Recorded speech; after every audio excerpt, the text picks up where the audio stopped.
Bonsoir à tous. Je vous salue dans le nom de notre Seigneur Jésus. Amen. Je rends grâce à Dieu encore une fois pour cette deuxième journée, sinon soirée, dans sa présence. Hier, nous avons passé un bon moment avec l'Esprit de Dieu. Je crois qu'il va terminer ce qu'il a commencé par sa grâce depuis le premier jour. Amen. Parce que ça n'a pas commencé hier. Et je veux rendre grâce à Dieu pour la faveur qu'il me fait de pouvoir me tenir ici. Je veux rendre grâce à Dieu pour le doyen Franck Silva et pour maman. Est-ce qu'on peut acclamer le Seigneur pour eux?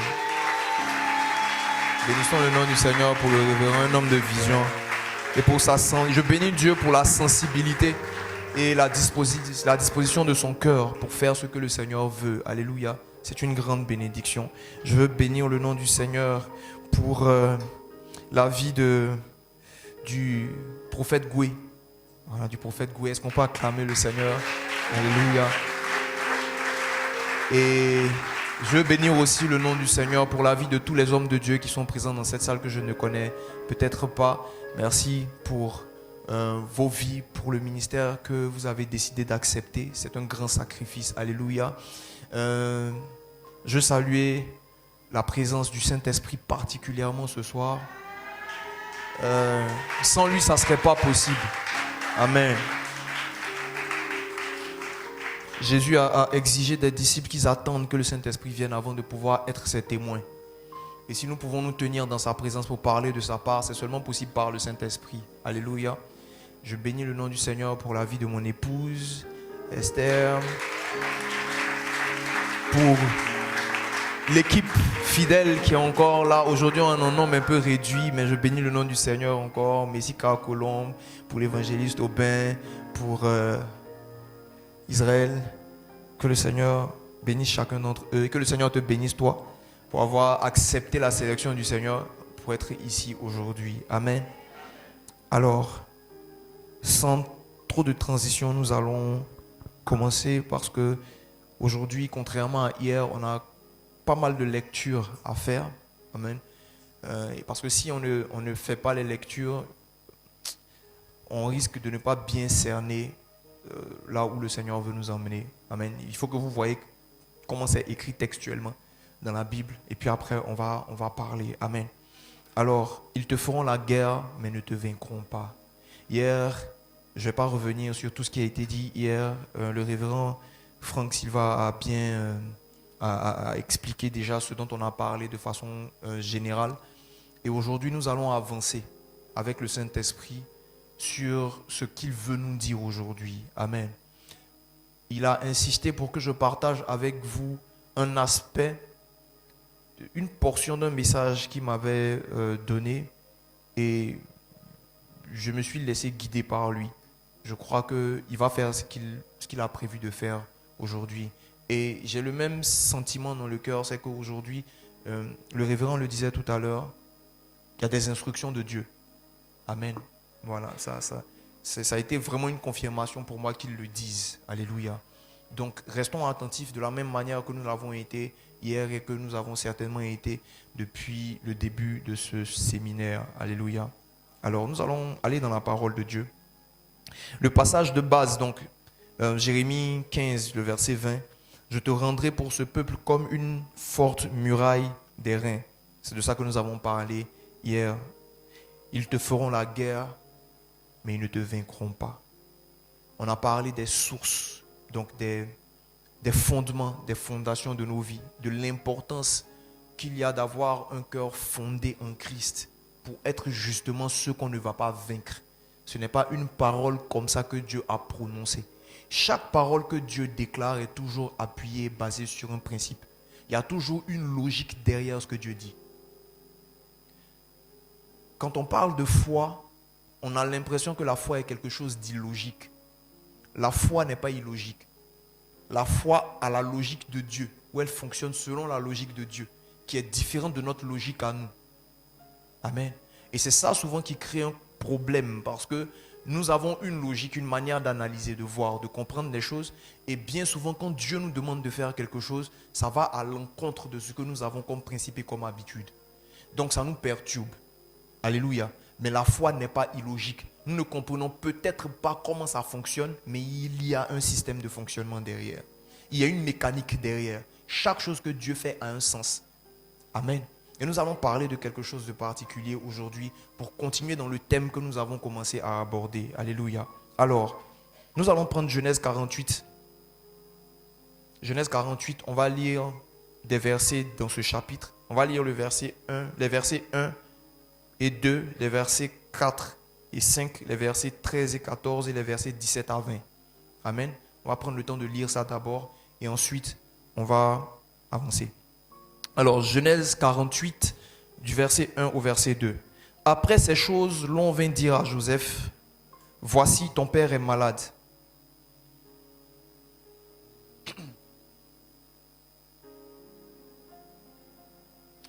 Après ces choses, l'on vint dire à Joseph, « Voici, ton père est malade. » Et il prit avec lui ses deux fils, Manassé et Éphraïm. On avertit Jacob, et on lui dit, « Voici ton fils Joseph qui vient vers toi. » Et Israël rassembla ses forces et s'assit sur son lit. Versets 4 à 5, il m'a dit, je te rendrai, c'est Jacob qui parle, il m'a dit, je te rendrai fécond, je te multiplierai et je ferai de toi une multitude de peuples. Je donnerai ce pays à ta postérité après toi pour qu'elle le possède à toujours. Maintenant, les deux fils qui te sont nés au pays d'Égypte, avant mon arrivée vers toi en Égypte, seront à moi. Éphraïm et Manassé seront à moi comme Ruben et Siméon. Versets 13 à 14. Puis Joseph les prit tous les deux. Éphraïm à sa main droite Éphraïm à sa main droite à la gauche d'Israël et Manassé à sa main gauche à la droite d'Israël. Et il les fit approcher de lui. Israël étendit sa main droite et la posa sur la tête d'Éphraïm, qui était le plus jeune. Et il posa sa main gauche sur la tête de Manassé. Ce fut avec intention qu'il posa ses mains ainsi, car Manassé était le premier-né. Versets 17 à 20. Joseph vit avec déplaisir que son père posait sa main droite sur la tête d'Éphraïm. Il saisit la main de son père pour la détourner de dessus la tête d'Éphraïm et la diriger sur celle de Manassé. Et Joseph dit à son père, pas ainsi mon père, car celui-ci est le premier-né. Pose ta main droite sur sa tête. Son père refusa et dit, je le sais, mon fils, je le sais. Lui aussi deviendra un peuple, lui aussi sera grand. Mais son frère cadet sera plus grand que lui. Et sa postérité deviendra une multitude de nations. Verset 20. Il les bénit ce jour-là et dit, c'est par toi qu'Israël bénira en disant que Dieu te traite comme Éphraïm et comme Manassé. Et il mit Éphraïm avant Manassé. Alléluia. Seigneur, merci pour ta parole qui est libérée. Qu'elle fasse dans nos cœurs ce qui est prévu. Seigneur, je suis le panneau et tu es l'affiche. Sois affiché comme tu veux au nom de Jésus. Je m'abandonne totalement entre tes mains. Prends contrôle de tout, Saint-Esprit. Au nom de Jésus. Amen. Amen. Alors,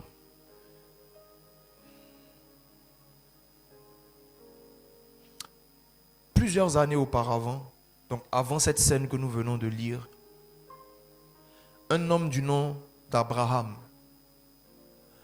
a décidé d'obéir à un Dieu étranger. Un Dieu que sa maison, que sa nation ne connaissait pas.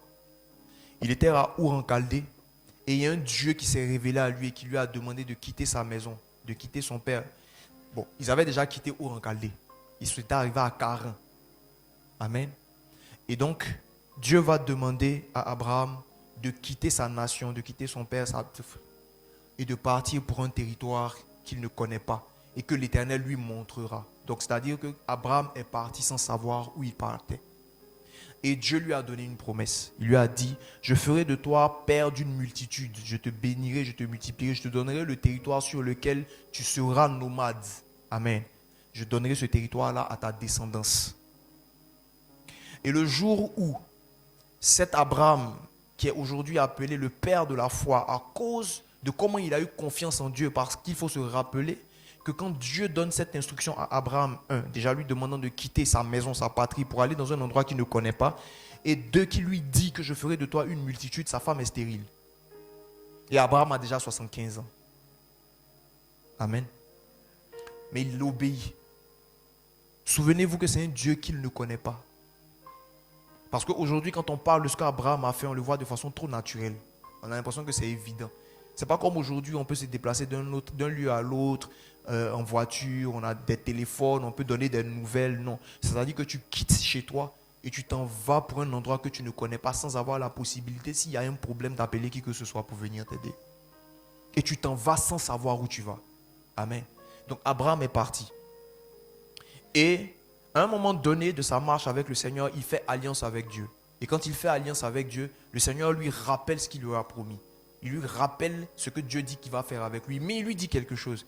Il lui dit, tes descendants vont être esclaves pendant 400 ans dans un pays où ils vont être maltraités. Mais je vais les faire sortir de là-bas à main forte, à bras étendus.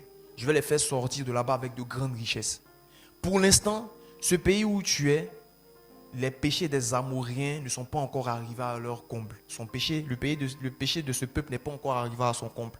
Mais je vais les emmener là-bas. Je jugerai le pays qui les asservira et je les ramènerai ici pour qu'ils prennent possession du territoire que je t'ai donné. Donc ce qu'il faut comprendre, c'est que Dieu a dans son plan annoncé à Abraham l'esclavage du peuple d'Israël. Alléluia. Ok. Et là, on a toute l'histoire, donc on a Abraham qui va finir par avoir Isaac à l'âge de 100 ans, donc 25 ans après. Donc ta promesse n'a pas encore trop duré.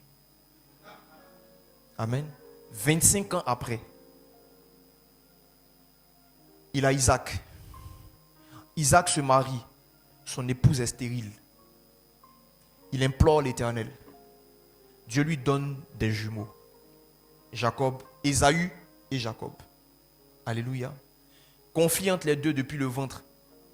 Il est annoncé que le plus petit... Bon, on ne va pas s'attarder dessus. On va essayer d'aller droit au but parce que ce n'est pas ça le centre. Alors, Jacob va quitter sa famille pour aller chez les parents de sa mère, chez son oncle Laban. Il va se marier et il va avoir des enfants, parmi lesquels 12 fils. Donc il aura 12 fils et une fille. Les 12 fils qu'il va avoir vont être les patriarches qui vont former les 12 tribus d'Israël. Amen. Les 12 fils là, Dieu a voulu à dessein que ce soit 12 personnes. Le chiffre 12 a une symbolique hautement spirituelle dans la Bible. Même dans le Nouveau Testament, donc dans notre époque à nous, là, dans notre dispensation, le 12 là, c'est l'une des symboliques du gouvernement de Dieu et de l'apostolique. Amen. 12 tribus. L'un des fils, le 11e, Joseph, va être vendu par ses frères et il va arriver en Égypte. Quand il va arriver en Égypte, il va faire des années d'esclavage. Quand il est vendu, il a 17 ans. On connaît tous l'histoire de Joseph. Quand il devient premier ministre en Égypte, il a 30 ans. Ça fait 13 ans d'esclavage.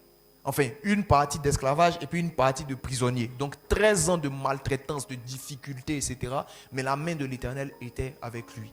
Il se trouve que ce Joseph-là a fait des songes. Et dans les songes, il a vu que ses frères, enfin, imagés, donc des gerbes, etc., la lune et les étoiles qui se prosternaient devant lui et tout. Amen. Et ces songes-là, il les a gardés et son père aussi. La Bible dit, il a gardé ces choses dans son cœur.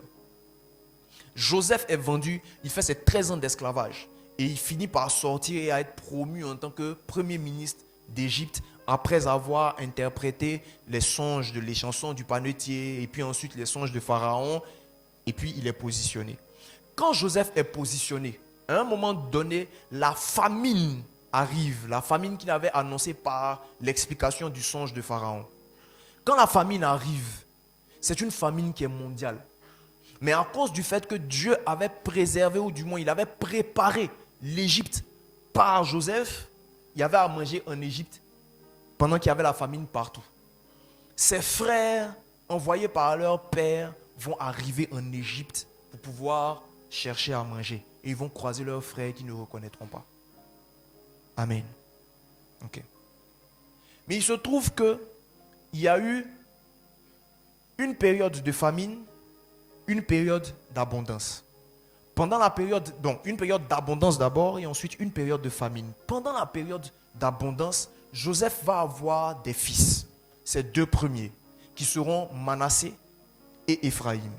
Pendant longtemps, quand on a annoncé, qu'on a prêché Joseph, en tout cas moi de ce que j'ai entendu, il a été annoncé que Joseph est quelqu'un qui est resté, c'est-à-dire, il a été, comment je vais dire ça? Il n'en a pas voulu à ses frères. Il a été, vraiment, Joseph est resté fidèle, il est resté comme s'il restait intègre, et puis l'Éternel l'a élevé. Quand le Seigneur a attiré mon attention sur ce que nous allons partager aujourd'hui, il m'a montré un autre aspect de la chose. Vous savez, les gens donnent des noms à leurs enfants en fonction de l'état dans lequel ils se trouvent. Ou bien en fonction de ce que Dieu a fait, ou bien de ce qui s'est passé. Généralement, aujourd'hui, souvent les gens donnent des noms parce que c'est joli. Mais dans beaucoup de cas, et particulièrement dans la Bible, chaque nom qui a été donné à un enfant est toujours symbole de la circonstance dans laquelle l'enfant est venu. On a même eu à appeler quelqu'un douleur, vous voyez, juste parce qu'il est né dans une période compliquée. Quand vous regardez les noms de Manassé et d'Éphraïm, vous allez comprendre l'état d'esprit de Joseph aux deux moments où il les a eus. Le nom de Manassé signifie « Dieu m'a fait oublier la maison de mon père ». Ça, ce n'est pas un nom qu'on donne quand on n'a pas de la rancœur ou de l'amertume dans le cœur. Quelqu'un me comprend? Il a appelé son fils, il dit « Dieu m'a fait oublier la maison de mon père ». Il m'a fait oublier la maison de mon père. Quand la Bible nous explique Joseph, on ne nous parle pas des ressentiments de Joseph. On nous parle de son intégrité vis-à-vis de la tentation de la femme de Potiphar. On lui parle de comment il a été élevé, la grâce de Dieu l'accompagnait. Mais il y avait un sentiment dans le cœur de Joseph qui s'est même manifesté le jour où ses frères se sont tenus devant lui. Il les a torturés. Amen. Il leur a fait des coups bas, des trucs pour les fatiguer, pour les mettre dans une situation d'inconfort. Parce qu'il y avait quelque chose qui était encore resté au fond du cœur de Joseph. Mais quand vous regardez le nom de Éphraïm, Éphraïm signifie fécond. Mais ça veut dire, il dit, Dieu m'a rendu fécond. Et la deuxième partie de son nom, vous allez comprendre un peu plus pourquoi je dis ça n'a pas été facile pour Joseph d'être en Égypte. Il dit, Dieu m'a rendu fécond dans le pays de mon affliction. Donc ce n'était pas une balade de santé pour Joseph en Égypte. Oui, il était promu chez Potiphar, chef de ceci, chef de cela, mais il a été vendu par ses frères.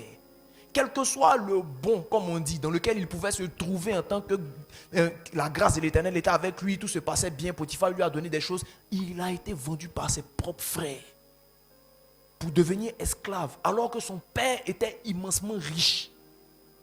Ce n'est pas un pauvre qui arrive en esclavage, c'est quelqu'un qui était d'ailleurs même le fils préféré de son père dans une maison de prospérité, d'abondance. Il dit, Dieu m'a fait oublier la maison de mon père. Et ensuite il dit, Dieu m'a rendu fécond dans le territoire, dans le pays de mon affliction. Il y a eu de la douleur dans le cœur de Joseph. Et ces éléments-là sont importants, retenez-les, parce que ça va nous permettre de déployer ce qu'on va expliquer tout à l'heure. Alléluia. Alors, vous allez voir dans l'histoire, sur la base de ce que nous venons de lire, qu'à un moment donné, Joseph va venir avec ses deux fils devant son père, Jacob. Parce qu'après, quand il va se révéler à ses frères, ils vont aller chercher, il va demander à ce qu'on fasse venir sa famille. Donc ils vont aller chercher son père, aller chercher son frère Jonathan qui était resté là-bas.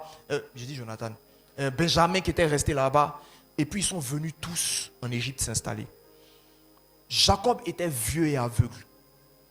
On lui annonce que Joseph arrive. Et quand Joseph arrive, il arrive avec ses deux fils aînés.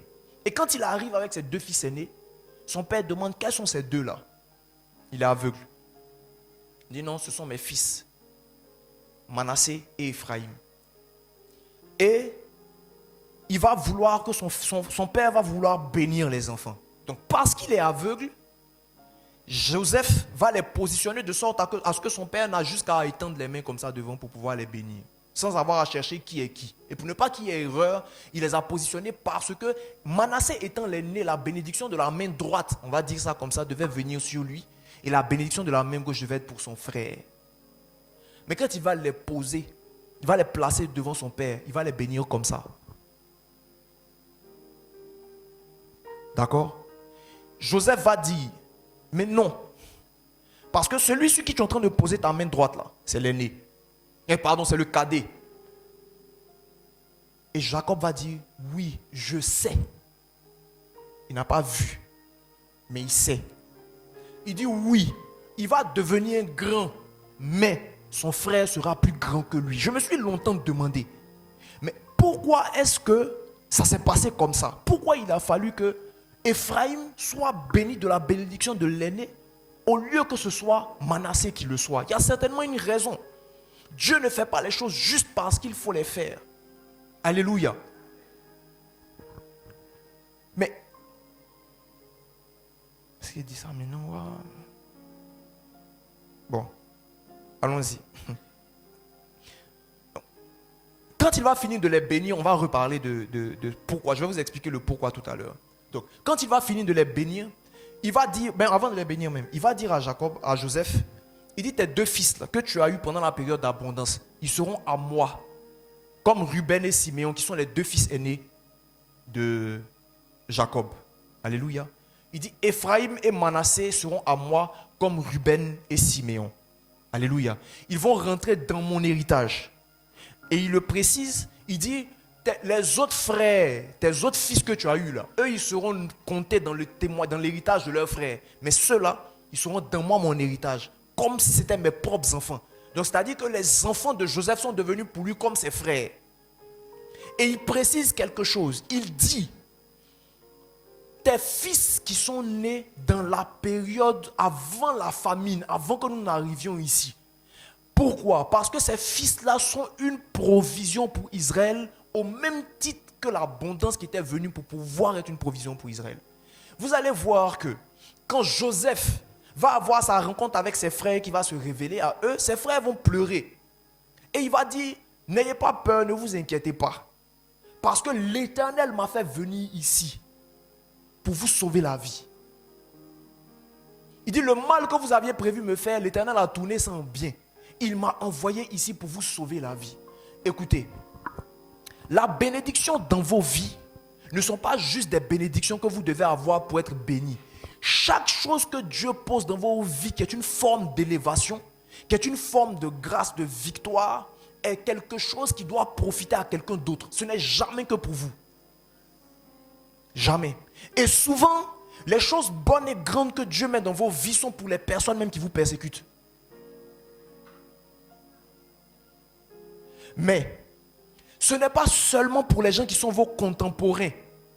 Il y a un passage dans la Bible qui dit, l'homme de bien laisse un héritage pour les enfants de ses enfants.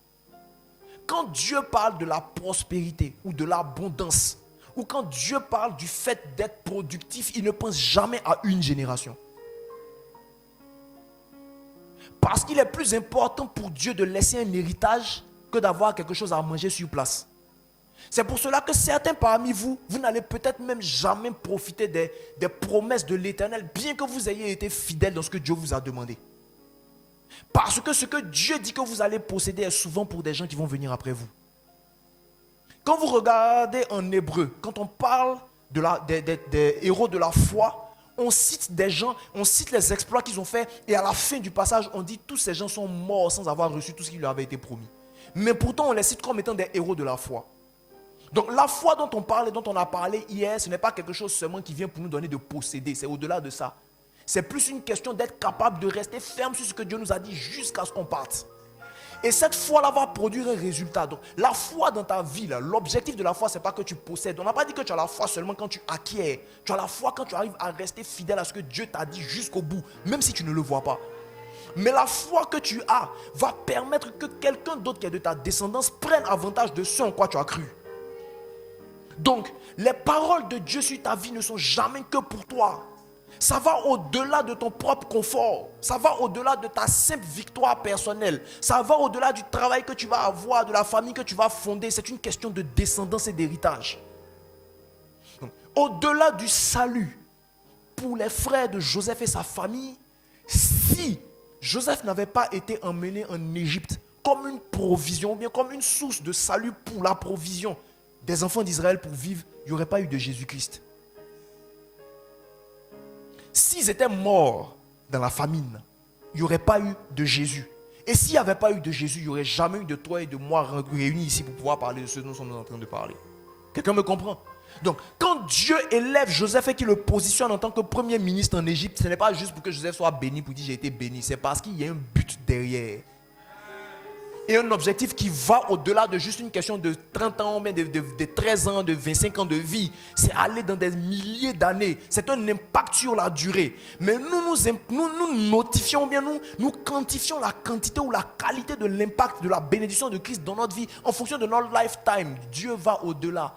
Souvenez-vous, hier dans mon propos introductif, je vous expliquais qu'il y a le temps de Dieu et puis à nous notre temps. Dieu, il est dans l'éternité. Et quand Dieu fait un calcul, et que Dieu vous positionne, vous, en tant qu'un pion pour faire quelque chose, ce n'est jamais que pour vous. Ce n'est jamais qu'entre vous et Dieu. Parce que chaque décision, chaque acte que vous posez a des répercussions sur l'humanité entière. Croyez-le. Ou non, c'est la vérité. Alléluia.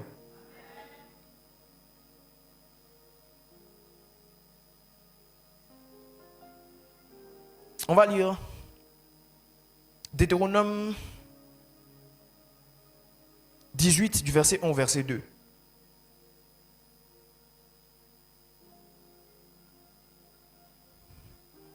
Deutéronome 18 du verset 1 au verset 2. La Bible dit, ok, les sacrificateurs, les Lévites, la tribu entière de Lévi n'auront ni part ni héritage avec Israël. Ils se nourriront des sacrifices consumés par le feu en honneur à l'Éternel et de l'héritage de l'Éternel. Ils n'auront point d'héritage au milieu de leurs frères. L'Éternel sera leur héritage comme il le leur a dit. Amen. Alors, je vous explique.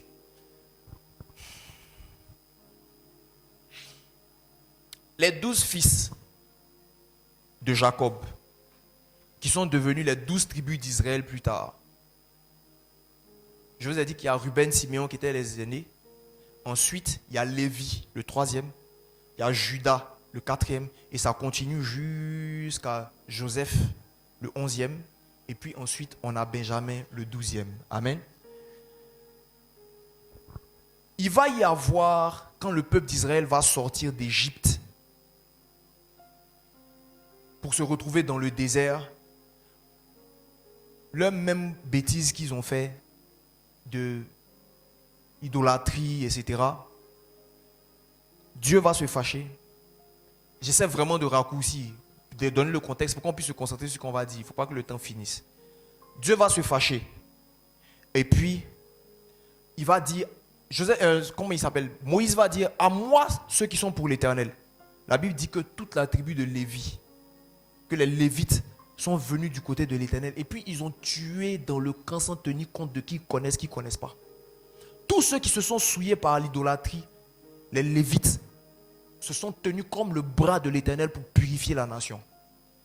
À cause de cet acte qu'ils ont posé et qui se sont concentrés sur plutôt l'honneur de l'Éternel, Dieu a décidé de les prendre comme son héritage à lui. C'est ce que nous venons de lire. Alléluia. Donc je relis. Les sacrificateurs, les Lévites, la tribu entière de Lévi n'auront ni part ni héritage avec Israël. Ils se nourriront des sacrifices consumés par le feu en l'honneur de l'Éternel et de l'héritage de l'Éternel. Ils n'auront ni point d'héritage au milieu de leurs frères. L'Éternel sera leur héritage comme il le leur a dit. Alléluia. Saint-Esprit, aide-moi.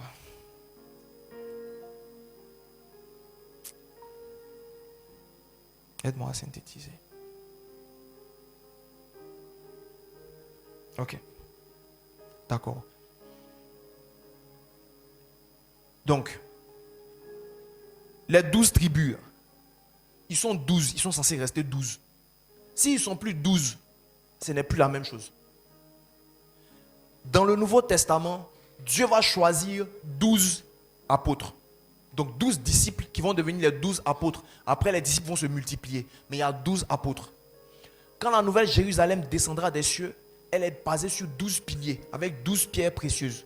Jésus a dit, il dit, vous serez assis à ses disciples, vous serez assis sur 12 trônes et vous allez juger les 12 tribus d'Israël. Le Seigneur tient à ces 12-là. On ne va pas rentrer sur les histoires de chiffres. Mais je veux que vous reteniez que Dieu avait dans son calcul depuis le départ qu'il devait y avoir un chiffre 12 qui allait traîner dans la Bible comme ça jusqu'à la fin des temps. Et qui a une signification. Amen.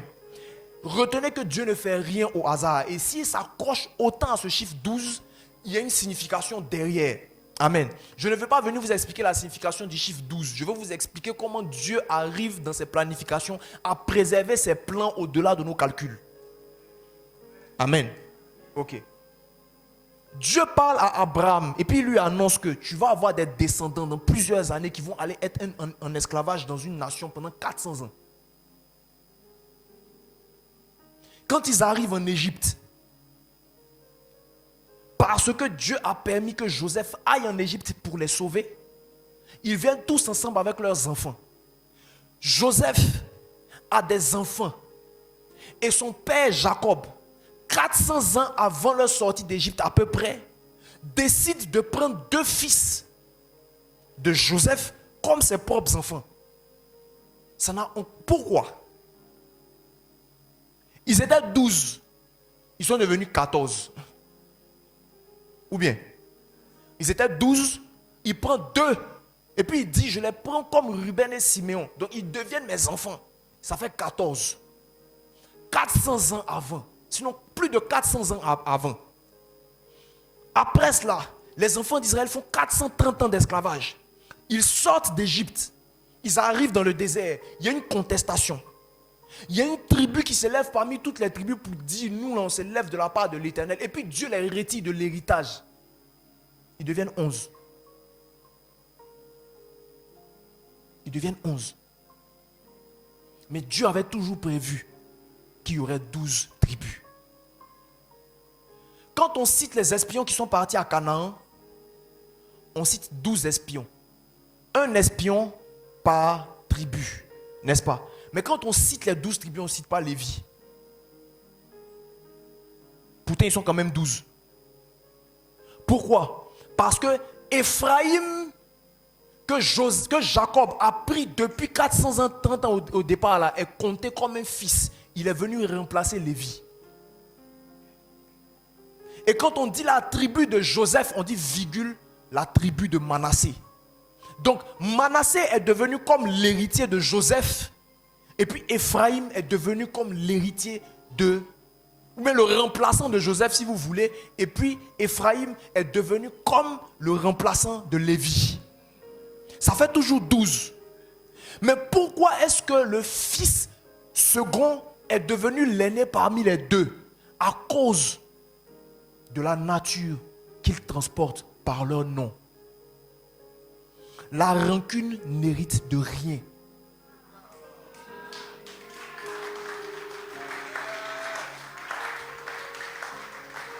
Quelle que soit la promesse que l'Éternel t'a donnée, toute rancœur dans ton cœur sera comme un fardeau qui va t'enfoncer. La seule chose qui nous permet d'hériter, c'est la nature divine de la productivité que Dieu a posée en l'homme depuis Adam et Ève. Il dit, faisons l'homme à notre image. Dieu les bénit, il dit, soyez féconds. Quand vous regardez la bénédiction que Dieu a donnée à Abraham et à qui il a implémenté, c'est-à-dire il a activé ça à chaque fois, actualisé ça dans la vie de chacun des patriarches là, il y a toujours, on va le lire même, c'est dans les passages qu'on a lus, mais je suis sûr que vous n'avez pas vraiment fait attention à ça. Versets 4 à 5 de Genèse 48. Il dit, il m'a dit, je te rendrai fécond.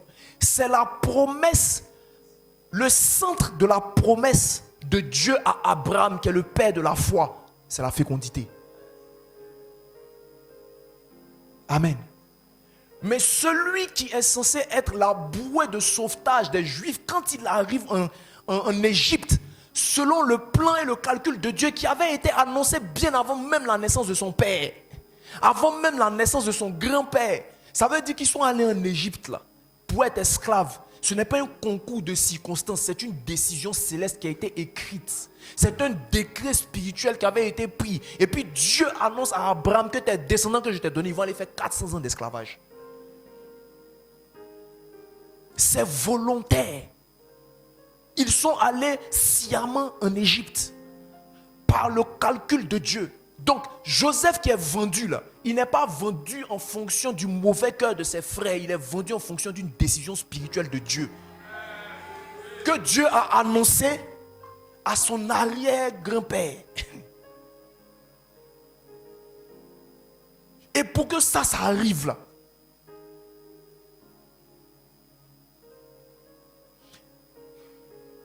regardez toute la procédure, 13 ans de souffrance de Joseph. La seule chose qui ne s'est pas passée, c'est que Dieu n'a pas dit le nom du peuple dans lequel ils vont aller. Sinon, vous allez vous rendre compte que de A à Z, tout est une question de planification. Il n'y a rien qui est un hasard. Maintenant, le fils, donc comme je disais, qui a la bouée de sauvetage du peuple d'Israël en Égypte, quand il arrive en Égypte, le premier fils qu'il fait, le nom qu'il lui donne, c'est l'amertume.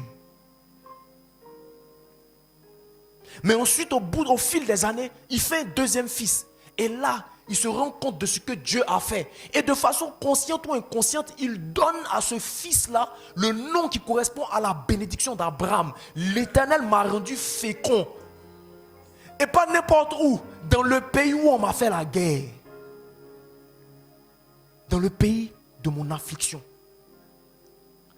L'objectif de Dieu n'a jamais été de te bénir dans un endroit tranquille. Jamais. Jamais. L'objectif de Dieu est que ce qu'il a planifié s'accomplisse au-delà de ta logique. Alléluia. Donc, quand Jacob se retrouve devant les deux fils de Joseph, quand il bénit, il élève le petit au-dessus du grand. Pourquoi? Parce que le petit porte l'essence de la promesse. Est-ce que vous savez que parmi les 12 frères, qui a reçu le droit d'aînesse? Parmi les 12. Qui a reçu la bénédiction du droit d'aînesse? D'après vous? C'est qui? C'est Joseph. Amen. Mais est-ce que vous savez que Joseph n'a pas reçu la bénédiction du droit d'aînesse au travers de Manassé, mais au travers d'Éphraïm? Et vous savez que dans tout ça là, il y a un calcul dedans. Quand Jacob va bénir ses enfants, il va prononcer des paroles sur chacun d'eux à tour de rôle. Il va commencer d'abord par Ruben. Il dit: Ruben, premier-né, prémisse de ma force et de ma vigueur, tu n'auras pas la prééminence. Parce que tu es monté sur la couche de ton père et tu l'as souillé en y montant. Donc il a été grillé du droit d'aînesse. Le deuxième, Ruben, et son frère cadet Siméon. C'est ça? Non. Ruben, Siméon, Lévi, Siméon et Lévi. Le deuxième et le troisième. Il dit: Siméon et Lévi sont frères et leur colère est meurtrière. Dans leur colère, ils ont coupé les jarrets des taureaux, ils ont tué des hommes. Mon âme n'entrera pas dans leur conciliabule, grillé. Mais ce qui a sauvé Lévi, autant que ça a sauvé Aaron, quand il a médit avec sa soeur Myriam contre Moïse, c'est le sacerdoce. Le fait que Lévi se soit montré spontané pour répondre à la cause de Dieu, Dieu a purifié Lévi en le prenant pour le sacerdoce, mais il y a une place qui est restée vide. Et à cause de l'essence de la fécondité portée dans le nom d'Éphraïm, c'est Éphraïm qui a pris la place de Lévi. Et vu que les deux premiers, Ruben et Siméon, ont été grillés, qui sont d'ailleurs les deux que Jacob cite au moment où il prend Manassé et Éphraïm, le droit d'aînesse tombe sur Joseph par Éphraïm. Amen. L'héritage ne tombe que là où elle reconnaît l'essence et la semence de Dieu. Beaucoup de gens pensent que c'est Judas qui a été élevé en dignité parce qu'il a reçu l'onction royale. Mais quand vous regardez la bénédiction qui a été donnée à Éphraïm, on l'appelle le prince de ses frères. Quand on parle de prince, c'est la même chose qui est utilisée pour les principautés, etc. Ce sont les esprits de premier rang. Ce sont les premiers rangs. Quand on parle de prince, on dit que les meilleures productions de la terre, les meilleurs fruits du sol, que les meilleurs, la rosée de l'Hermon, tout ce qui est meilleur tombe sur Joseph, sur le prince de ses frères. Parce qu'il a été béni de la première des bénédictions en tant que fils aîné. Pour une seule raison, parce que son père, le père d'Éphraïm, donc Joseph, a compris à un moment donné que Dieu l'avait emmené là-bas pour l'accomplissement de la pensée, du plan et des projets de Dieu qu'il avait donné comme promesse à Abraham. Maintenant, pourquoi est-ce que j'ai pris la peine de vous parler de tout cela? Alors que le thème sur lequel on est, c'est « Ils te feront la guerre, mais ne te vaincront pas ». Souvenez-vous d'hier, on a dit que Dieu ne va pas vous enlever de la guerre. Mais ce qu'il fait, c'est qu'il prépare votre cœur, afin que vous soyez une muraille des reins que personne ne va pouvoir atteindre. Si votre cœur est préservé, d'ailleurs, la Bible dit, et un passage qu'on connaît tous bien, « Garde ton cœur plus que toute autre chose, car de lui viennent les sources de la vie. » Il n'a pas dit « Je garderai ton cœur ». Il te dit, toi, il faut que tu gardes ton cœur. Mais il te dit que moi, je vais faire de toi une tour. Je vais faire de toi plutôt une muraille des reins. Donc, on a dit que par la parole, par l'enseignement, etc., le Seigneur bâtit en nous un caractère qui fait que quand le diable vient, il ne trouve rien de lui en nous. Alléluia.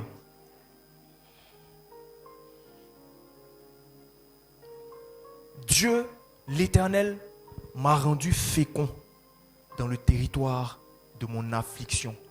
C'est-à-dire que là où normalement j'étais supposé être malheureux, là où normalement j'étais supposé être en train de vivre des choses difficiles et étranges, c'est là que Dieu m'a béni.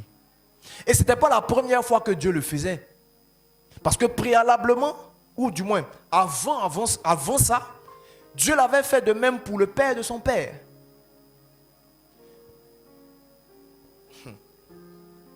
Quand Salomon dit il n'y a rien de nouveau sous le soleil, là, lisez bien votre Bible, vous allez voir comment ça se répète, les choses se répètent, c'est juste des cycles.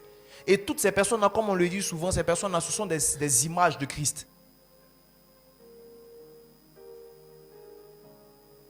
Isaac se retrouve chez les Philistins. Une famine arrive. Isaac veut se lever pour partir où? En Égypte. Le temps n'était pas encore arrivé d'aller là-bas. Mais lui voulait aller en Égypte, comme appelé par quelque chose, parce qu'il y avait une abondance là-bas. Mais ça, c'était comme une annonce des choses à venir. L'Éternel lui dit quoi? Il dit ne va pas en Égypte, reste là. Il est resté dans un pays où il y avait la famine. Et il dit sème là. Comment est-ce qu'on sème dans la sécheresse? Et la Bible dit que cette année, il a récolté au centuple. Il est devenu riche, il allait en s'enrichant, il est devenu fort riche, au point où les rois de la nation ont commencé à avoir peur de lui. C'est-à-dire qu'un homme est devenu plus puissant qu'un royaume. Ils l'ont chassé, il est allé dans le désert. Les gens ils ont quitté leur royaume pour venir faire alliance avec lui dans le désert où il se trouvait. Parce que la puissance de l'Éternel l'avait mis à part. Il a prospéré et il a été rendu fécond. Parce que souvenez-vous d'une chose, quand Dieu bénit le peuple, ou bien quand il bénit Adam et Ève au jardin d'Éden, quand il dit soyez féconds, il ne s'agit pas seulement de faire des enfants. Fécondité dont il est question, c'est productivité. Donc quand Dieu te dit je fais de toi quelqu'un de fécond, ça ne veut pas dire seulement je vais te donner des enfants. Ça veut dire je vais faire de toi quelqu'un qui procrée, que ce soit par des enfants ou que ce soit par des œuvres de tes mains, par l'entrepreneuriat, par des entreprises que tu par le travail de tes mains, par ton service. C'est quelque chose que tu fais par une capacité que Dieu a posée en toi qui porte un fruit. Alléluia. Donc Isaac a manifesté la bénédiction de la fécondité d'Abraham chez les Philistins dans une année de sécheresse. Et Joseph a été rendu fécond en Égypte, dans une terre d'affliction. Amen.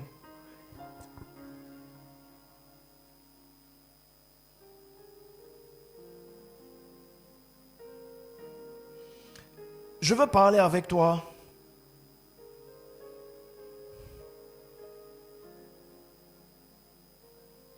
de la paix de Dieu et de son repos. Tout ce que j'ai pris la peine d'expliquer là, c'est pour arriver là. Il me reste combien de temps? Ok. Dieu est fort.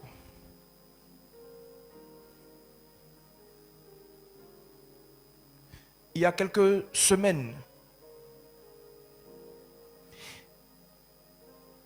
j'en parlais à l'église, à un culte.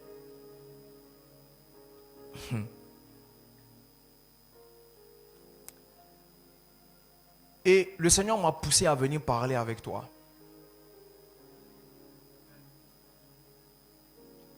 De la paix, de sa paix et de son repos.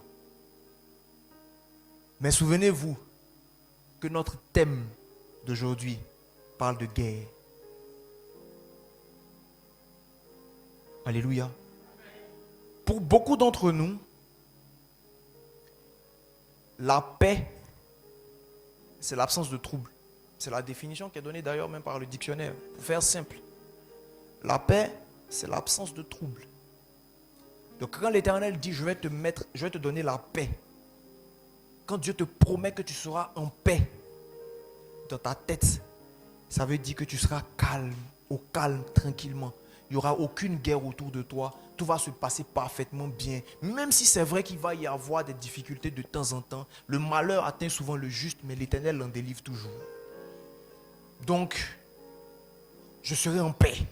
Je serai tranquille. Mais la paix de Dieu n'a jamais signifié l'absence de trouble. La paix que Dieu donne signifie le calme au milieu de la tempête. Tu ne crois pas?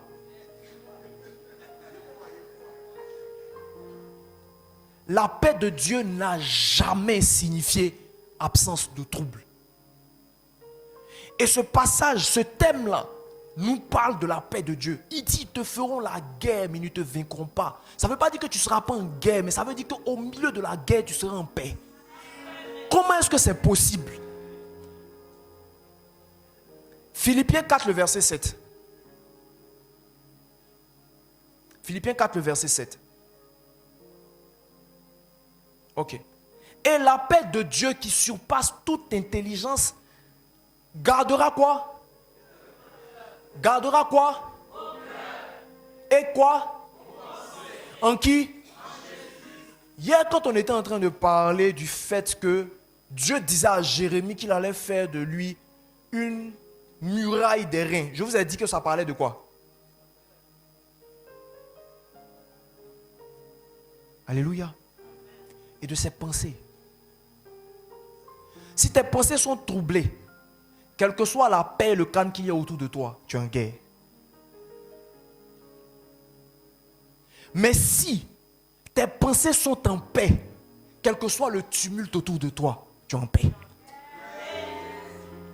Mais avant de venir parler du cœur et des pensées, Dieu, il dit, l'apôtre Paul dit, et la paix de Dieu qui fait quoi? Toute intelligence. Qu'est-ce que ça signifie? Il y a deux choses à comprendre dedans. Je vous ai expliqué hier que quand on parle du cœur, on peut parler certes de l'esprit, mais on parle dans beaucoup de cas de l'âme. Et je vous ai expliqué que votre âme est le centre de votre intelligence. Donc ça veut dire que le genre de paix que Dieu va venir manifester dans ta vie va au-delà de ton intelligible. Ça veut dire que la paix que Dieu veut manifester dans ta vie va au-delà de ce que ton âme est capable de cerner et de comprendre. Ce n'est pas quelque chose qui dépend de comment tu as réfléchi et de systèmes élaborés par ton intelligence. C'est une paix qui ne vient pas de ta capacité à analyser et à gérer les situations. Beaucoup d'entre nous, nous avons des problèmes. Pourquoi? Et ça, je le dis, je sais que ça va parler à beaucoup de gens parce qu'on aime avoir le contrôle. On n'aime pas se retrouver dans des situations où il y a des choses qui se passent qu'on ne maîtrise pas. On veut planifier nos vies. Parce qu'on se sent en sécurité quand on sait ce à quoi on fait face. On se sent en sécurité quand, ok, j'ai fait mes planifications, je sais que je dois dépenser tel, ok, là ça va. Il y a des gens qui n'aiment pas le changement. Parce que ça les met dans une position d'insécurité. Ils étaient bien dans sa zone de confort. Il n'y a jamais de paix de Dieu dans une zone de confort. Parce que ta zone de confort est intimement liée à ton niveau d'intelligence. Et pour beaucoup d'entre nous, leur intelligence est devenue un rempart. Et leur intelligence est tellement devenue une forteresse qu'elle fait obstacle à Dieu. Parce que quand Dieu te dit saute, tu réfléchis.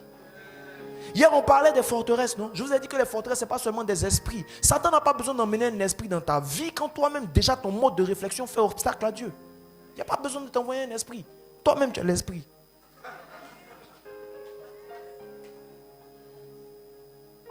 Tu comprends? Toi-même, tu persécutes Dieu. Et tu combats tes propres promesses. Je vous ai dit hier en début de propos, j'ai dit, notre gros problème dans l'église, c'est qu'on ne fait pas confiance en Dieu. Parce qu'on réfléchit trop. On réfléchit trop. Il y a beaucoup de gens à qui Dieu est en train de parler ici. Le Seigneur t'a plusieurs fois dit lâche prise. Mais tu n'y arrives pas parce que tu ne vois pas devant. Toi, tu as besoin de voir devant, de mieux comprendre. Mais depuis que tu vois devant, là, qu'est-ce que ça t'a donné? Tu as accroché à un semblant de sécurité qui ne te permet même pas de t'étendre. Jésus dit laisse et fais-moi confiance. Il dit non. Parce que quand je réfléchis là, mon intelligence ne voit pas la paix dans ce que tu me dis. Moi, ma paix, même si je suis dans mon petit studio, c'est mieux. Au moins là, je maîtrise mes 4 murs. Mais la ville où toi tu me dis de partir et puis je connais personne là-bas là. Comment je vais faire? Je n'ai aucun parent là-bas. Je ne travaille pas là-bas. Abraham est parti sans savoir où il allait.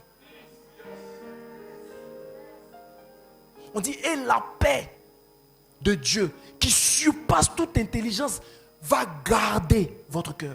Donc, le rempart et la muraille dont il est question là, l'un des matériaux principaux de ce rempart là, c'est la paix. Le deuxième aspect, donc dans cette surpasser l'intelligence dont il est question, c'est qu'un temps normal, où tout le monde va regarder intelligemment la situation, on va dire, il n'est pas possible d'être en paix dans ça. Quand on dit une paix qui surpasse, on n'a pas dit ton intelligence seulement, on dit toute intelligence. Ça veut dire qu'il y a un groupe de gens qui sont assis avec leur intelligence. Les conseillers là, les gens qui ont beaucoup d'expérience là, voilà, qui connaissent la vie et les études, qui connaissent le bon métier qui paye. Ou bien tes nombreux amis qui sont autour de toi, mais ta copine qui connaît bien garçon. Et puis elle sait qui peut te permettre de pouvoir t'épanouir. Les CP. Toute intelligence, regarde et puis on dit le frère là. Avec ses souliers sur le côté, il n'y a pas la paix chez lui.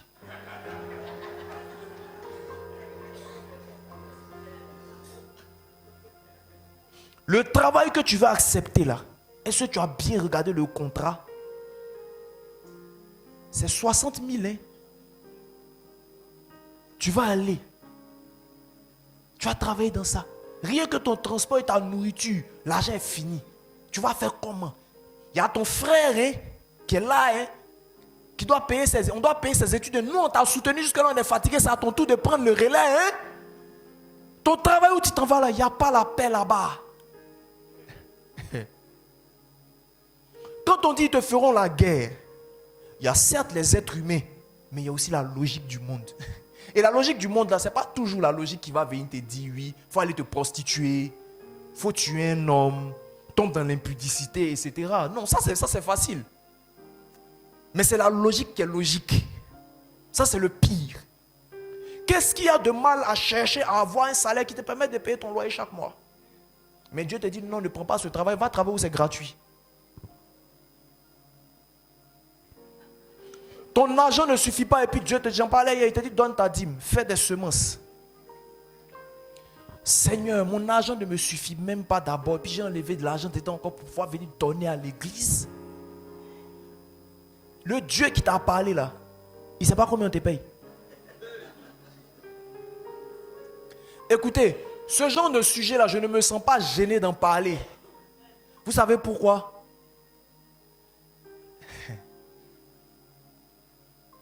Je me saigne. Je donne. Beaucoup. Pour d'autres, trop.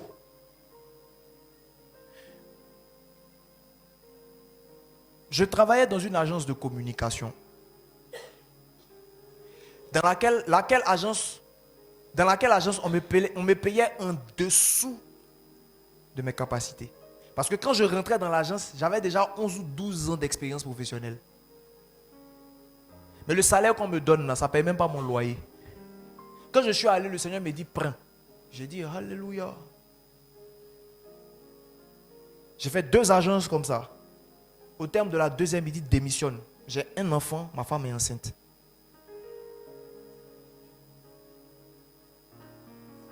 Je vais aller chercher conseil auprès des gens. Toute intelligence va me dire quoi?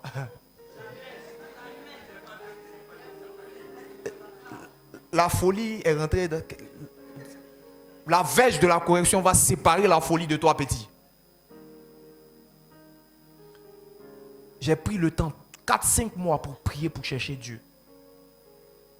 J'ai eu l'assurance que c'est ce qu'il fallait que je fasse. Je lui ai dit, je m'en vais. Tu t'en vas où? Où Dieu m'a emmené. J'ai dit à Dieu, à un moment donné de ma vie, Seigneur, moi je veux t'offrir en holocauste mon libre arbitre. Parce que ça ne m'intéresse pas de faire autre chose que ta volonté. Ça ne veut pas dire que c'est facile. Hein? Mais c'est un choix.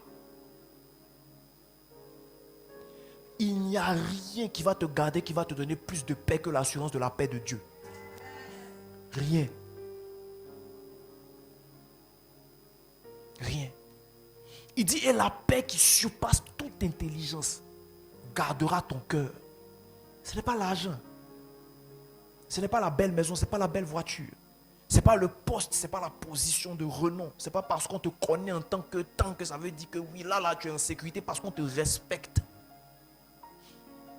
Vous savez, je vous disais hier, quand je commençais mes propos, j'ai dit ne faites pas attention à mon apparence. Vous vous souvenez, non?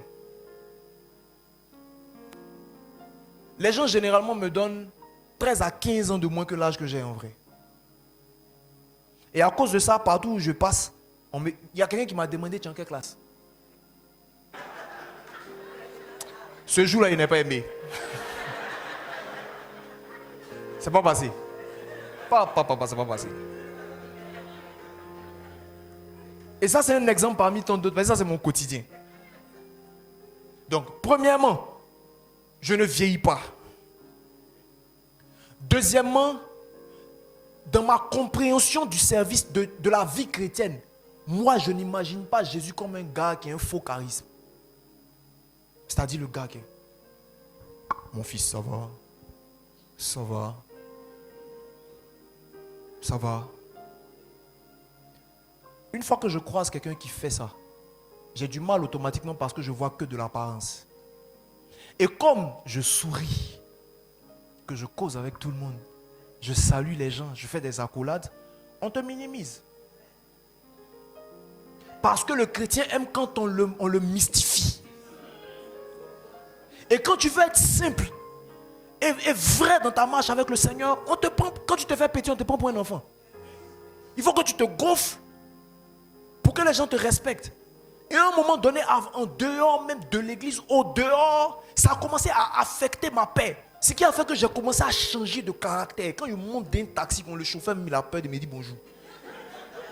Parce que la manière dont je vais serrer mon visage, et puis quand il me parle, là, je lui réponds carré, carré, carré. Et ça, c'était pas... Déjà, les chauffeurs de taxi, même avant, même là, eux et moi, c'est un peu compliqué.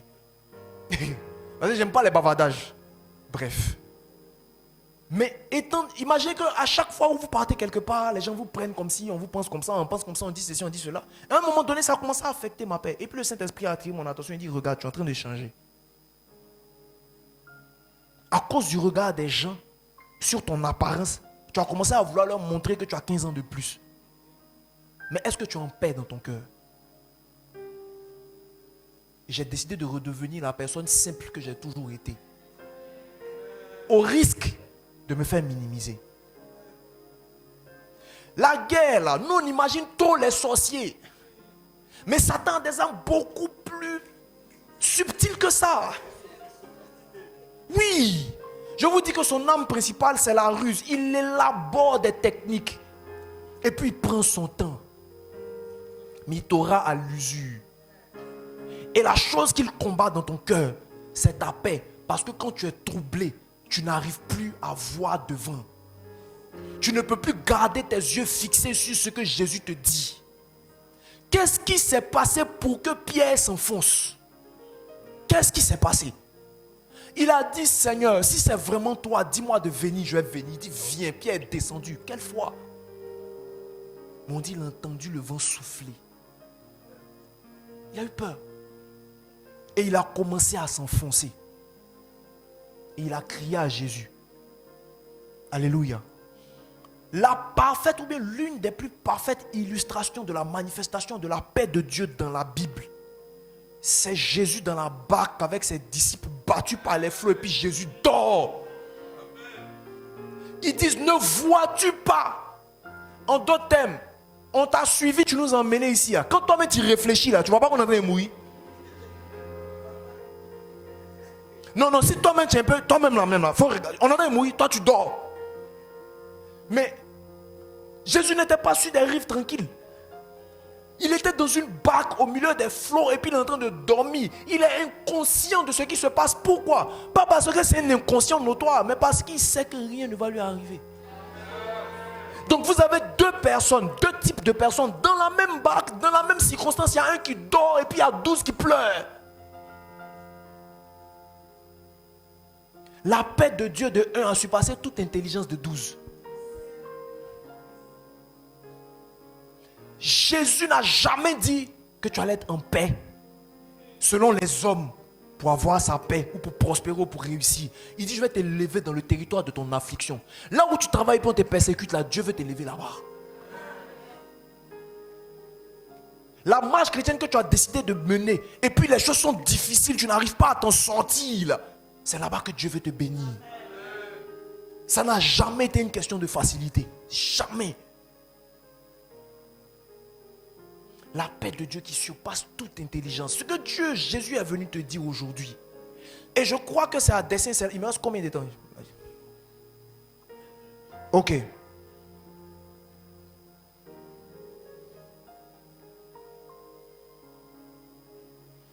Je suis venu vous annoncer quelque chose de la part de Dieu. Cette église-là ne sera plus la même. Et si tu n'as pas su prendre avantage de ce thème qu'on est en train de traiter aujourd'hui, pour bâtir cette paix de Dieu dans la guerre, tu vas être de ceux que le flot va emporter. Et ce flot-là n'est pas un flot du diable, c'est un tri de Dieu. Il y a une épée de l'Éternel qui est debout au-dessus de cette église. Et c'est une épée qui juge. Mais entendez bien quand je parle de jugement. Quand on parle de jugement, là, chez le chrétien, jugement c'est condamnation. C'est pas condamnation, hein. Un jugement, là, il y a deux types de verdicts qui sortent d'un jugement. Il y a acquittement et puis il y a condamnation. Ceux qui sont qualifiés vont rester. Ceux qui ne le sont pas vont partir. Parce que vous êtes rentrés dans une saison de mutation.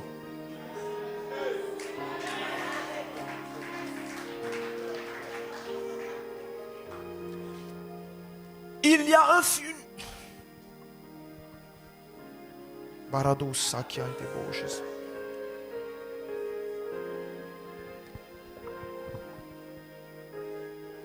Il y a beaucoup de gens qui vont partir. Oui. Je ne sais pas si ça a déjà commencé. Hein. Mais il y a un tri de Dieu. Dieu va avancer avec des soldats qui sont prêts à se battre. Parce que cette église-là rentre dans une saison où c'est ceux qui sont engagés qui vont rester ici. Les gens qui sont là pour pouvoir faire la figuration, là, l'Éternel va vous remercier. Peut-être qu'il y a une autre église qui vous attend. Et je vous le dis de façon très claire. L'Éternel m'a parlé. Et il a besoin de personnes qui sont capables de lui faire confiance. Il y aura toujours des gens qui vont manquer un peu plus de confiance, qu'on a besoin de fortifier à chaque fois, etc. Je ne suis pas en train de dire de repousser ceux qui sont faibles dans la foi. Mais ce que je suis en train de dire, c'est qu'il y a des personnes qui sont des instruments de Dieu, comme les piliers de l'église. Dieu n'a pas besoin de personnes branlantes. Il y a des gens qui sont ici, qui portent des titres, mais qui ne méritent pas le poste.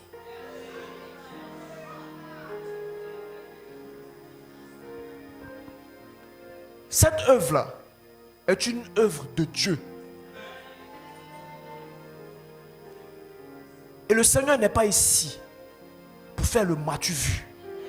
Il n'est pas là pour une question de titre.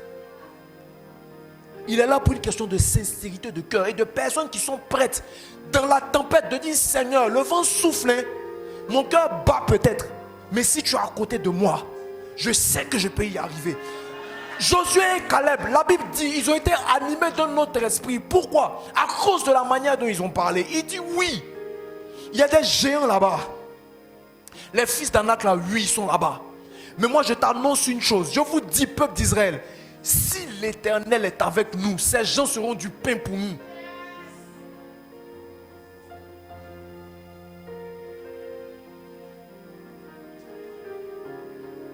À cause du discours des autres, tout le monde s'est retourné pour aller faire 40 ans dans le désert. Ça n'arrivera pas dans cette église. Les Josué et les Caleb, là, ici, là, on ne retourne pas dans le désert. L'église ne retourne pas dans le désert. Ceux qui ne sont pas prêts à rentrer en Canaan vont partir dans le désert. Il y a un tri de l'Éternel. Il y a un véritable prix de l'Éternel. Et sur la base de peu, Dieu va multiplier. Comme Gédéon. Gédéon me vient à l'esprit maintenant. Dieu a trié, il dit ce n'est pas une grande armée qui sauve le roi. Personne n'est indispensable au-delà de la grâce que Dieu a posée sur sa vie. Je te le dis, hein, si tu es dans cette église et qu'à cause de ta posture et à cause de ce que tu donnes, tu penses que tu es indispensable, revois ta copie. Je ne sais pas à qui je parle, hein, mais revois ta copie. Je ne sais pas si c'est quelque chose que tu fais déjà ou si c'est quelque chose qui est en train d'arriver. Mais fais attention, parce que l'Éternel va te montrer que c'est lui qui pourvoit.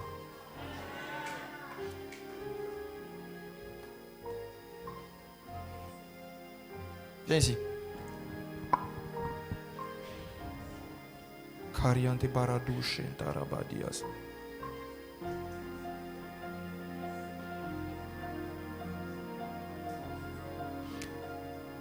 On n'a pas parlé de Lévi en vain.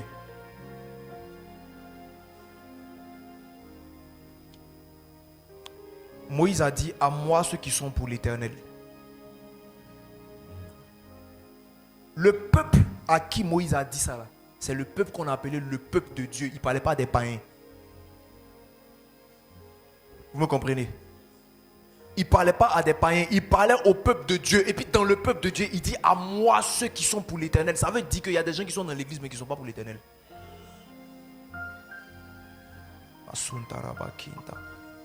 L'Éternel fait une sélection ce soir. Et toi, tu es l'image de cette sélection-là. Parce que tu portes l'image d'une révolution ici. Mais ils te feront la guerre. Ils ne te vaincront pas. Tu es parti. Tu es revenu. Tu es bien bizarre. Parce que ça bouscule les habitudes et les codes qui étaient établis. Plus une église se structure dans le sens de tout est organisé, c'est comme ça ne bouge pas, c'est ça, moins l'esprit parle. Et quand l'esprit va apporter son réveil, je vous ai dit hier, il n'y a aucun réveil sans bouleversement. Il n'y en a pas. Après toi. Parce que je vois comme si tu as venu à susciter des remous. Hier, même quand je regardais, je ne sais pas, c'est comme si même au niveau de l'organisation, les choses ont changé. Comme s'il y a un nouveau départ qui a commencé depuis quelque temps. Et ce programme-là est un point d'honneur que Dieu met pour... C'est comme s'il a activé ça et puis ça ne va pas s'arrêter. Tous ceux qui ne seront pas capables de se soumettre au flot de l'esprit pour suivre, ils vont partir. Donc soit tu te recalcules avec le Seigneur pour faire sa volonté, soit tu t'en vas tranquillement. Sinon, tu vas prendre le risque de combattre Dieu. Gamaliel a dit aux sages d'Israël. On dit, il y a tel gars ici qui se prenait pour quelqu'un. Quand il est mort, son mouvement s'est dissipé. Et puis on n'a plus entendu parler d'eux. Mais ce gars-là, si vraiment c'est de la chair, quand il va mourir, il parlait de Jésus. Quand il est mort, on va voir. Mais si jamais ce n'est pas le cas, ne prenons pas le risque de combattre Dieu.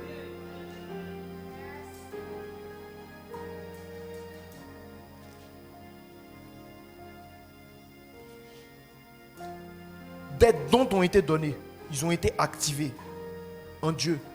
Parce que, en toi, par Dieu, tu es comme une tour et une sentinelle de l'Éternel qu'il a positionné ici. Comme un phare qui éclaire et qui met à nu des choses qui ne glorifient pas le nom du Seigneur après toi. Et tu n'es pas la seule dans cette situation. Il y a plusieurs personnes dans cette salle que l'Éternel a sélectionnées pour pouvoir être des instruments de son renouveau dans cette église. Et l'Éternel vous a déjà dit, ne craignez rien ni personne parce que l'Éternel lui-même vous sélectionne. Et c'est par sa force que vous allez être capable de le faire. Ils vont te faire la guerre, mais ils ne te vaincront pas. Le diable va essayer de t'intimider, mais il ne fera rien du tout. Parce que l'Éternel est avec toi et qui t'a équipé pour pouvoir faire ça. Tu es un pilier pour cette église. Et là, il n'est même pas question de ta vie personnelle, de gens, ton argent, ton travail, etc. Il est question de la destinée que l'Éternel a établie pour cette église, pour les temps à venir, pour cette nation. Parce que cette église n'est pas un reste. Elle a pris du temps. Mais le temps de l'Éternel arrive. 25 ans pour Abraham. 13 ans pour Joseph. David a reçu l'onction royale, mais il était encore en fuite pendant longtemps. Hier, l'apôtre disait quelque chose. Il dit, quand tu es en train de travailler dans les fondations, on ne te voit pas. Tu es dans un trou et tu es sale. Et les gens ont l'impression que non, tu n'as pas d'importance, que tu n'as pas, parce que tu n'es pas vu. Ce que Dieu valide, ce n'est pas ce que les gens des hommes, les yeux des hommes voient d'abord. C'est ce que lui, il estime comme étant en train d'aller dans son sens. Cette église est en train de retrouver une nouvelle vie. Et il y a des bouleversements qui ont commencé dans les mentalités. Parce que l'apôtre est un homme de l'esprit. Ce bouleversement-là, il l'a senti dans son cœur. Donc, c'est pour ça que tu me parlais de ça hier. Tu disais, je ne sais pas pourquoi je te parle de tout ça. Mais tu es le leader. Et tu t'es aligné avec la pensée de Dieu. Te suivront ceux qui vont te suivre. Ta nouvelle position, ta manière d'être assise là, c'est la position. Je disais hier à quelqu'un ici, lâche. C'était qui? C'était pas elle. Voilà. Avant, il vous faisait face, non? C'était ça. Maintenant, vous faites dos. Nous, tout ça, on marche vers quelque part. Me suivent ceux qui peuvent.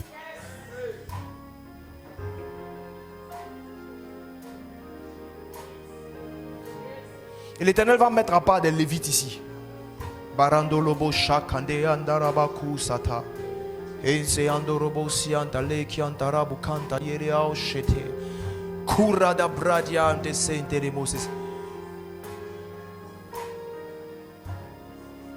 Tu as une tête de fil de l'Éternel pour ce mouvement. Kasupra andelevo sesianteoses. Je rendrai ton front dur comme du diamant. Ce n'est pas à toi de retourner vers eux, mais c'est à eux de venir vers toi. Barossa ante bradi ante lego siante ases. Ce programme a été organisé comme si c'est pour toi. C'est une confirmation pour toi. Parce qu'à partir de l'année prochaine, ce que tu as essayé de retenir de l'Éternel, là, ça va exploser à nouveau. Ce qui a commencé à se passer là, c'est rien par rapport à ce qui arrive. Et là, l'Éternel lui-même va se lever.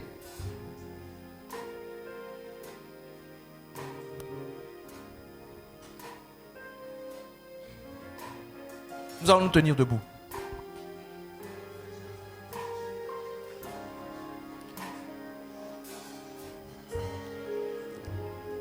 Aucun tumulte ne t'emportera tant que tu as la capacité de faire confiance en Dieu. Ils te feront la guerre mais ne te vaincront pas.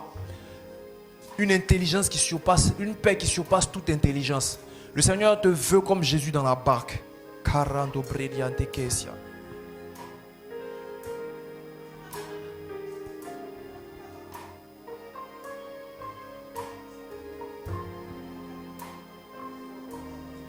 L'Éternel est en train de sélectionner.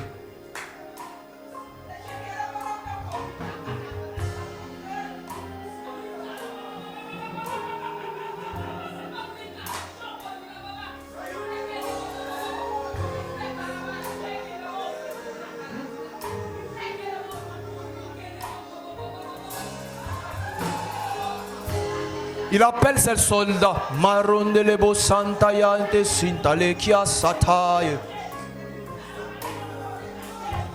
Ererebo ndarabakonti shantarabaku sayenta lofa pelidades. Shakayo sakantia rabakunta yanta ledia sate. Hiabako sakarenda rabadeas.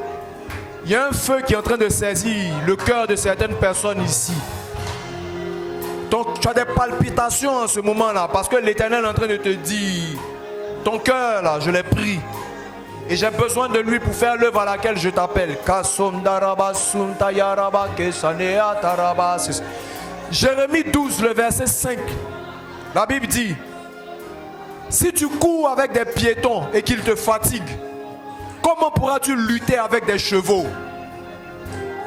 Et si tu te crois en sûreté que dans une contrée paisible, que feras-tu sur les rives orgueilleuses du Jourdain?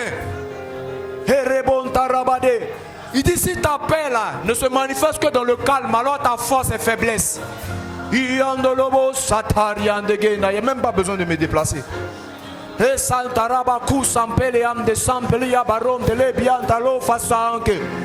Atteste au cœur de chacun de tes enfants que tu as sélectionnés, que tu les as sélectionnés.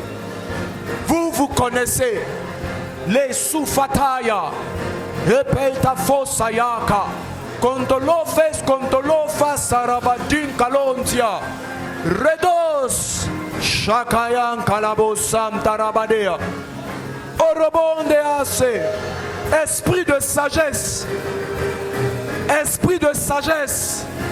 dans le cœur de certaines personnes, esprit de force, les Corene Bradiante 5, soldats de l'Éternel en ce lieu.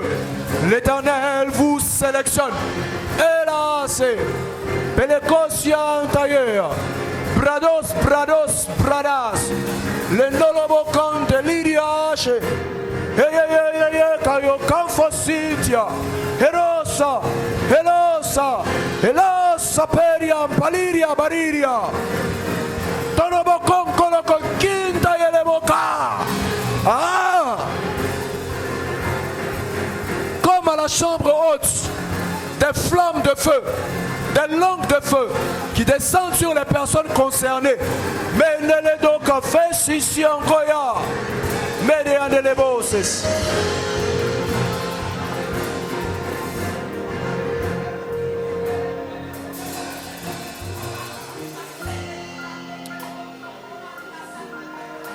Il y a certaines personnes ici qui sentent un calme extraordinaire.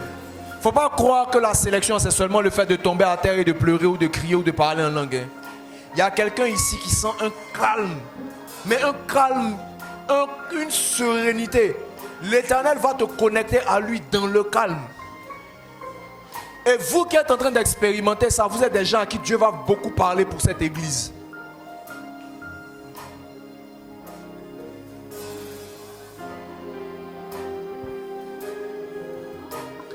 Père Céleste, je veux te bénir et te rendre grâce.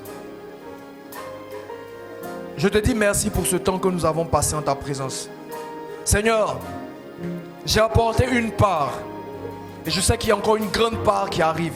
Je m'arrête là où tu m'as dit de m'arrêter, Éternel. Mais je sais que tu as commencé quelque chose et que tu l'achèveras. Merci Dieu Tout-Puissant pour cette saison nouvelle qui est activée par ta grâce.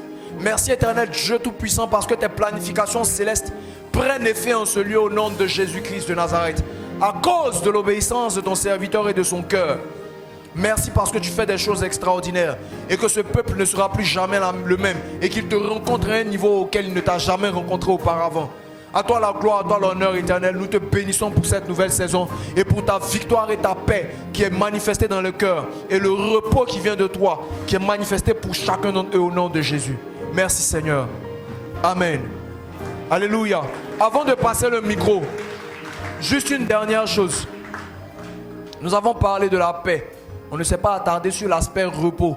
Ça vous concerne particulièrement. Mais je pense que déjà dans le message, vous avez compris de quoi il était question. L'Éternel, dans sa notion du repos, l'un des aspects du repos de Dieu, c'est la capacité de se reposer sur l'Éternel. Ça ne veut pas dire que vous allez arrêter vos activités. Se reposer, ce n'est pas une cessation des activités. C'est une continuité des activités en étant appuyé sur l'Éternel. Ce n'est plus par tes propres forces, ce n'est pas par ta sagesse, mais c'est par l'Esprit de Dieu. Repose-toi sur Dieu. Le temps est venu de te reposer sur Dieu. Arrête de compter sur tes propres efforts, sur ton intelligence, sur tes capacités, sur ta force, ta forme, ta santé. Repose-toi sur l'Éternel. Que le Seigneur te bénisse.